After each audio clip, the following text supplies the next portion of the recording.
There we go. Hello. I recently watched a few videos by the channel Atheist Voice, and it got me thinking about the subject of atheism. I'd already been thinking about making this video I'm going to make now. I definitely am not an atheist. I don't believe atheists are right, but sometimes I hear people say things about God. People in other religions say things about God that make me think, wow, if I was an atheist, I wouldn't want to believe that thing that I just heard. And I have some sympathy for atheists. If the only thing I've heard about God is these false ideas about God. One time when I was a full-time missionary, we had got together every week with the other missionaries to talk about how things are going, and I'd talked to an atheist who was willing to talk to us.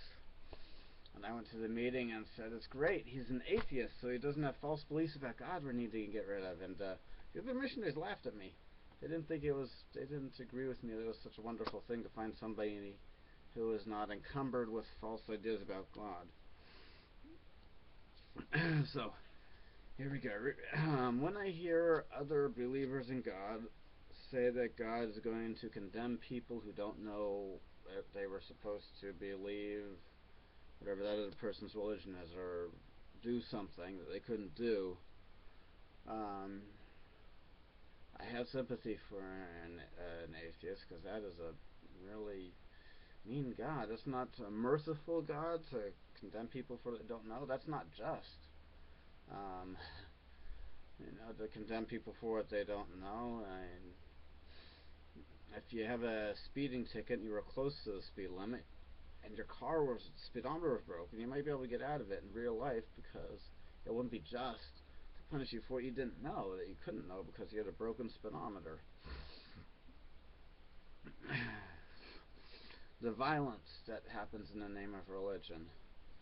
Atheists out there, please don't think that every single believer in God is, I think you should not think that, how do you put it, react like every single believer in God is violent, or or if somebody is violent in the name of God, that disproves God altogether. But I have some sympathy for an atheist who doesn't want to believe in God because of how violent a lot of Muslims are right now in the world. And before the surrender on the battleship Missouri by the Japanese, Shinto was a government-sanctioned religion. It was the official religion of Japan, and they were getting violent in World War II, conquering under the name of Shinto. And let's see. Yeah, in Islam, God just forgives who He's going to forgive without any punishment happening. It's not really just. It's really, how do you put the word? What's the word I'm trying to think of? It's really arbitrary. The way God can forgive who He wants to, but there's no justice involved in it. And then, so there's another thing to give me sympathy for atheists, if that's what they've heard and they don't want to believe in God. Christians who deny that there are contradictions in the Bible. There really are contradictions in the Bible. And so I fully sympathize with somebody who sees those contradictions and doesn't want to believe in God, when the only believer in God they've met is somebody who says, there's not a contradiction. When it says he saw Him in one chapter, and it didn't see Him in another chapter, and heard Him in one chapter, and didn't hear Him in the other chapter, that's not a contradiction. Yeah, there are contradictions in the Bible. Some ones I can think of off the top of my head is when Paul describes after his account, there's at least two different descriptions of Paul's first meeting of Jesus. One time people where Paul can hear but can't see, the other time they can see but not hear. It's definitely a contradiction. But that doesn't shake my belief in God, because that's a contradiction that is because of errors in translations. And God revealed to Joseph Smith which one of those two accounts was true, and you could look up the Joseph Smith translation to find out which one of those two was the right one. And Another example of a contradiction in the same chapter in Exodus, God talks to Moses face to face, and then says, "No man can see God." He just talked to him face to face. That's seeing him. That's like a man talks to his neighbor. I see my neighbors when I'm talking to them. I don't, hold a board up in between me. Now let's talk, neighbor. And so there's another example of a contradiction in the Bible. And let's see. Yeah. A couple of other ideas I wrote down. Things that some people say God tells us to get close to our families here on earth, love our families, and then we're not going to be together again or not have our same relationship in heaven. That is a cruel God to do that. And that's another. I've got sympathy with an atheist who hears that God wants us to get close to our family. Husbands, love your wives as Christ loved the church and was willing to give his life for the church.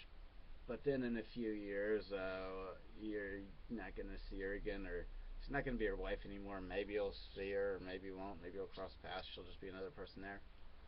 Wow, that's a harsh thing. Well, some people don't believe in the innocence of babies, and it's obvious a baby's done nothing wrong. It's just been born. It can't do anything wrong. And so if somebody doesn't want to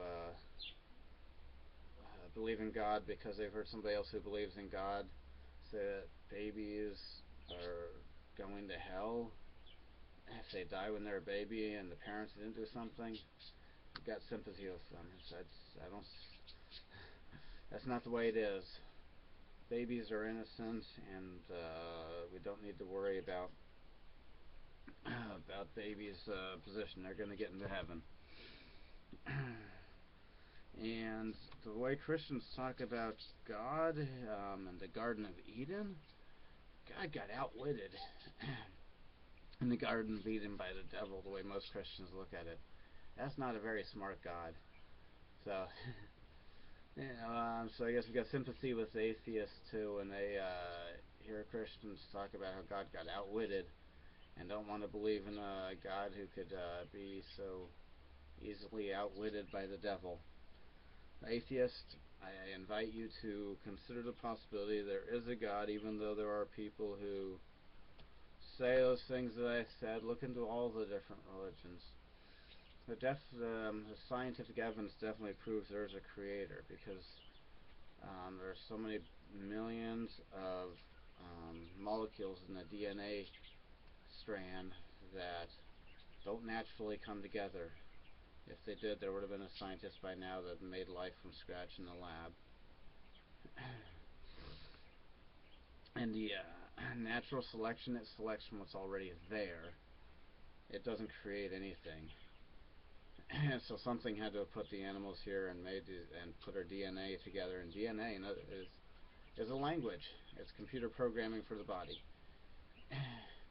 And so it could not have come by random chances, by random processes. And there must have been something that put it together.